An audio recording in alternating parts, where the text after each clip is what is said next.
Ce dimanche 11 janvier 2026, le football espagnol nous a offert une finale digne de sa légende. Au King Abdullah Sport City de Jeddah, le FC Barcelone et le Real Madrid se sont livrés à un classico électrique, avec un trophée, de l'orgueil et l'histoire en jeu. Cette finale de la Supercoupe d'Espagne n'était pas seulement le premier grand rendez-vous de l'année, c'était une bataille mentale, une guerre de rythme, un duel de nerfs. Le FC Barcelone arrivait avec une dynamique impressionnante. Sous les ordres de Hansi Flick, Blaugrana affichait un jeu intense, organisé, porté par un pressing haut et constant.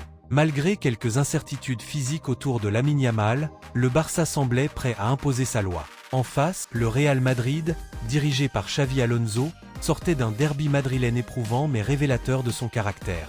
Le grand retour de Kylian Mbappé redonnait immédiatement une dimension dangereuse à l'attaque madrilène.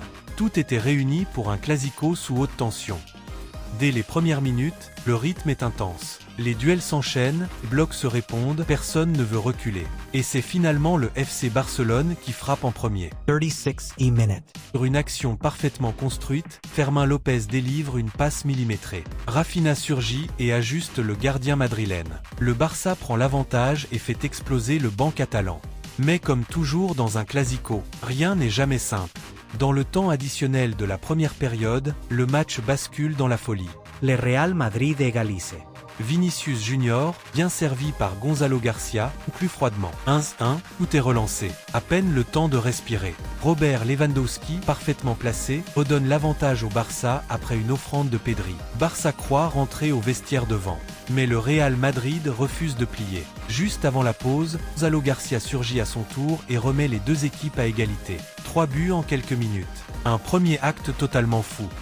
Au retour des vestiaires, l'intensité ne baisse pas. Au contraire, les contacts se durcissent, la nervosité gagne le terrain. 3:57 minutes. L'arbitre intervient après une altercation. Carton jaune pour Eric Garcia, Fede Valverde et Raúl Asensio. Le match devient aussi mental que tactique. Les entraîneurs sentent que tout peut se jouer sur un détail. Hansi Flick lance Dani Olmo et Ferran Torres pour apporter du mouvement. Xavi Alonso répond avec l'entrée d'Arda Güler, cherchant créativité et imprévisibilité. 73 minutes. Le tournant du match. Sur une nouvelle offensive barcelonaise, Rafinha se retrouve à nouveau décisif. Froid, précis, terminé. Il inscrit son deuxième but de la soirée. Le Barça reprend l'avantage, 3-2. Le stade s'embrase. Le Real Madrid est dos au mur. Dans les dernières minutes, le Real Madrid pousse de toutes ses forces. Mais Barcelone tient.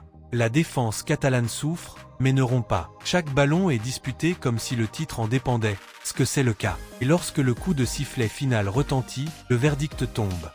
FC Barcelone 3, Real Madrid 2.